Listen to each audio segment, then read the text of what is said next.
مینو اینزی شروع میکنیم بخیر. سیست از کات و کاپی و پیست. خب ما برای از که یک چند پاراگراف در روی صفحه خود داشته باشیم و بالاش کار کنیم، یک کماند اینجا است. اگر مو رو میزنیم این تا یک دو سه پاراگراف نوشته میه که باز بالاش دو تغییرات میاریم. ما مساوی نوشته میکنیم، رند نوشته میکنیم، RAND. بله باز قوس شروع، بس قوس بسته میکنیم و بعدش انتر میزنیم. این تو یک سه پاراگراف تبدیل میشه اون کماند. و نام او کماند بود مساوی رند قوس شروع قوس بسته و انتر. سیست پاراگراف.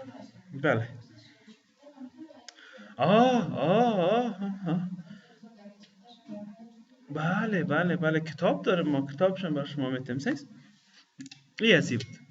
خب ما اولین درس خود بخیر از کات و کاپی شروع میکنیم.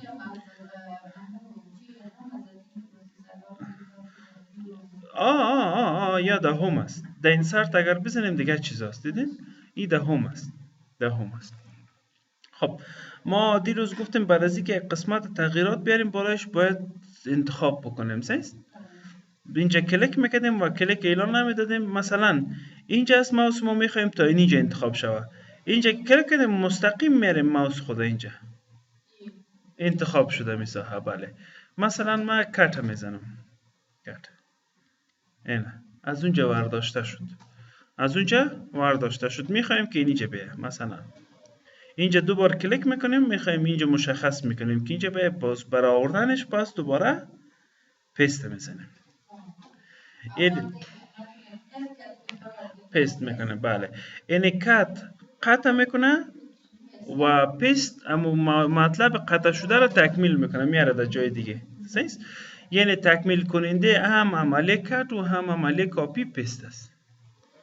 تکمیل کنندهش پیست است. خب میخوایم که یک کاپی بگیریم. پس من این بار از اینجا کلیک میکنم و همینطور میایم مستقیم در این قسمت انتخاب کردم. این بار کاپی رو میزنم. کاپی ایش میمونه در اونجا. میگم یک کاپیش اینجا بیه. باز برای از اینکه کاپی رو بیاریم پیست باید بزنیم. پیست زدم کاپی شد. اینجا اول کلیک میکنیم، باز کلیک اعلان نمیدیم. کلیک میگیریم و ماوس میاریم این طرف. اینجا میاریم ماوس. بله کلیک کلیک اعلان دادم. خب دیگه دین روز ما خواندیم که چطور رنگ نوشته رو تغییر بدیم. نه از اینجا رنگ نوشته رو تغییر دادیم، این از اینجا پر رنگ کردیم، این از اینجا اندازش کمی کلان ساختیم. سیست اینجا در زیر نوشته خط آوردیم. بله اینی ببینین این ساحه رو ما کلیک میکنم بالای زی و بالای نیزی کلیک میکنم. فرمت پینتر. این فرمت پینتر وظیفه‌ش چیست که اینمی دیزاین کپی کنه. اینمی دیزاین مثلا امی دیزاین میخوایم بالای نیزی هم بیه. اول یک کلیک میکنیم بالای می جایی که دیزاین داره. این یک کلیک کردم با بعد از آمده میره کلیک کردم. دیدین امروی ماوس یک بورسک آمده. هر جایی که نمیتونی بدمانم مثل که انتخاب میکنیم کلیک گرفتیم و بدمانم بازی به می شکل امو دیزاین. ببینین این امو دیزاین اینجا کاپی شد. یعنی توسط از این دیزاین ما کاپی کردیم. بسیار عالی. انشالله خب مشکل نیست. نه خب یالا. خب موضوع دیگه که میخوایم که حال بخیر کار کنیم او اینی قسمت پاراگراف است. پاراگراف ما دین روز گفتیم که از امو جایی که شروع میشه تا امو جایی که نقطه است و انتر نشده یک پاراگراف است. اینا تغییرات بالای اینمی پاراگراف میاد. یک دقیقه سیل کو اینجا. خب اینی پاراگراف ماست. اگر اینی رو کلیک کنیم از وسط شروع میکنه. این را طرف راست برای فارسی آماده میکنه و این هم برای انگلیسی. و اگر اینیش بزنیم باز شروع و ختم پاراگراف یک اندازه میسازه. ببینیم منظم شروع و ختم پاراگراف یک اندازه میسازه. من یک بار دیگه. خب مثلا آل خو اتومات شروع میکنه این از اینجا نوشته، اما ما نمیخوایم بگیم از وسط شروع شوه یا در وسط میخوایم یک مطلب نوشته کنیم. بازی وسط کلیک میکنم. حال ببینین از وسط شروع میکنم. یا بعض وقت فارسی نوشته میکنیم. خب فارسی از این طرف باید نوشته شود، ایره میزنیم از اون طرف شروع میکنیم نوشته بر فارسی.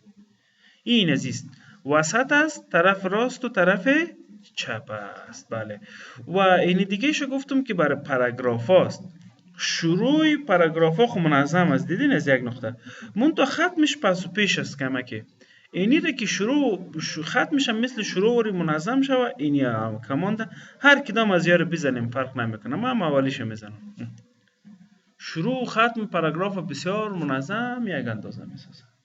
این کماند انشالله خب مشکل نیستیم دیگه. از این پایانتر بالاتر یک کماند بسیار خوب دیگه اینینا است، برای لیست است. این اینجا سمبولا هست، هر سمبول که ما انتخاب بکنیم، هر چیزی که نوشته کنیم و انتر بزنیم، باز در شروع خط اینمی علامه گگ میه. این برای لیست جور کردن بسیار زیاد از استفاده میشه، بسیار زیاد از استفاده میشه. بله ایش سمبول میده. اگر شماره خواستیم بازی شماره است. این دومی شماره است. ببینید 1 2 3 بی سی و حروف لاتینی و هر چیز دیگه. این مثلا اینیشه میزنم،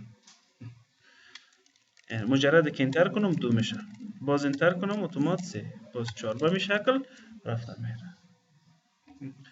بله اینایش که است باز برای یگان لیست هایی که کمک زره مرحله به مرحله داشته باشن. مثلا ولایت باشه، ولسوالی باشه و قریه را به این شکل اگر یک لیست بسازیم باز از یا استفاده میکنیم. من اینیشم کار میکنم، باز شما بخیر پرکتیس کنین انشالله مشکل نیست. من میخوایم که اینجا اوتر یک لیست بسازم. اینی را کلیک میکنم و از اینجا هم اولیش کلیک میکنم، یا فرق نمیکنه هر کدامش شما کلیک کردین، کلگیش همون چیز است. من اینم اولیش دیزاین است، فقط اینم اولیش کلیک میکنم. بخی یک صفحه جدید میگیرم، امیر کلیک میکنم. بیاین صدا کم که رامین بود. بیاین خب این را کلیک میکنم سیست ای را انتخاب کردم. اینمی اولی را کلیک میکنم. مثلا ولایت نوشته میکنم هلمند، انتر میکنم. مثلا دیگه ولایت نوشته میکنم کندهار، انتر. اینا میخوایم که ولسوالی های قندهار نوشته کنم. ولسوالی های زیر خب به این شماره نباید پیش بریم، کمک ذره فرق باید بکنه. باز در اینجا میریم، این در این قسمت change level list. حالی لیول 1 است، میگم نه لیول 2 باشه، ایش انتخاب میکنم.